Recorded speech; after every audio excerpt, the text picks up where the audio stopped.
Hi, welcome to episode 3 of Ask Rob. I don't want to use the word back by popular demand, but got a little grief from a few people and like, hey, where's the Ask Rob? Is it over after 2 episodes? So, episode 3. And question today from Kenny Bionic, good friend. How fast should my sales be growing as a new sales rep? Uh, Interesting question, right? So again, depending on the sales rep, are they brand new? Did they have experience? What background? How much training? What are the expectations? How much training do they need?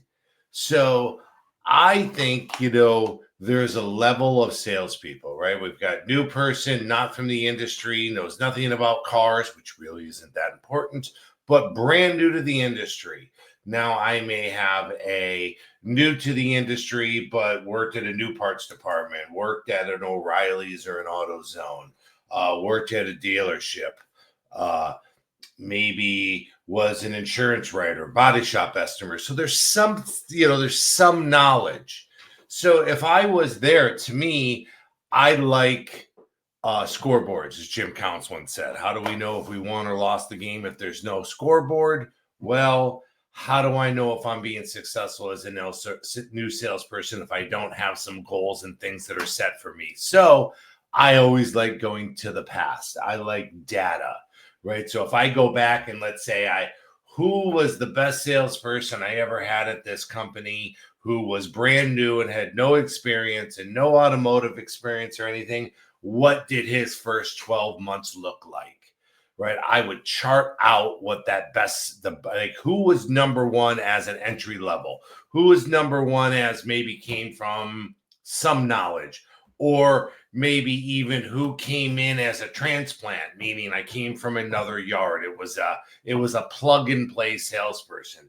What does the data tell me from the past? What was the first month daily average? What was months 2 daily averages? Always looking at daily averages and tracking the growth compared to the best.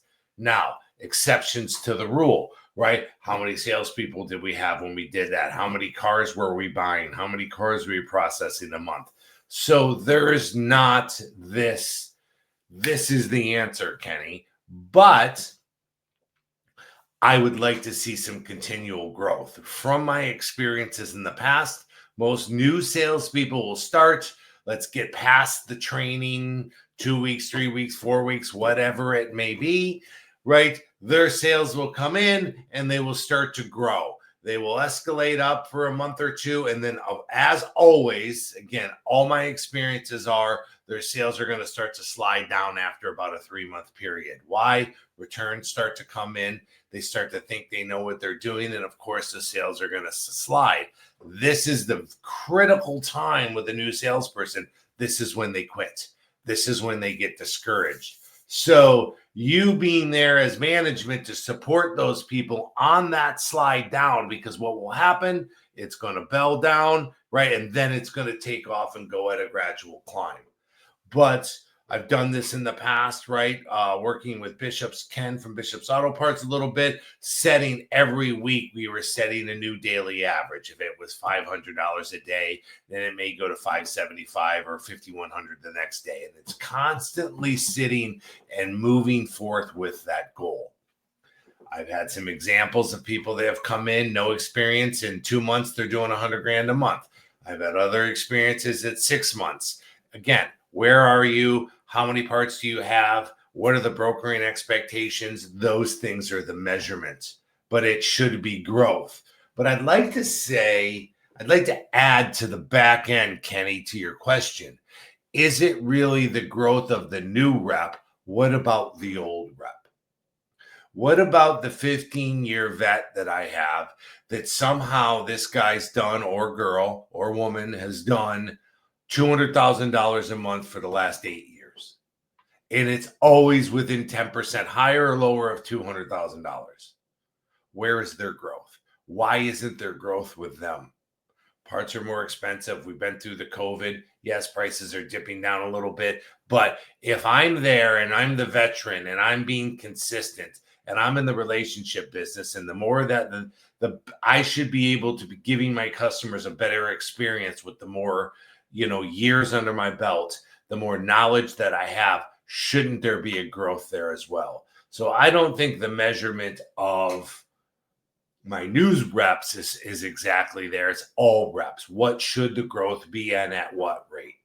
Is there a cap? Yes, I'm sure there can be some sort of cap, but the cap may be in a gross number or a net number, but it's not in dollars earned. Can I increase my broker profit? Can my warranty percentage and users go up? So those types of things are measurable.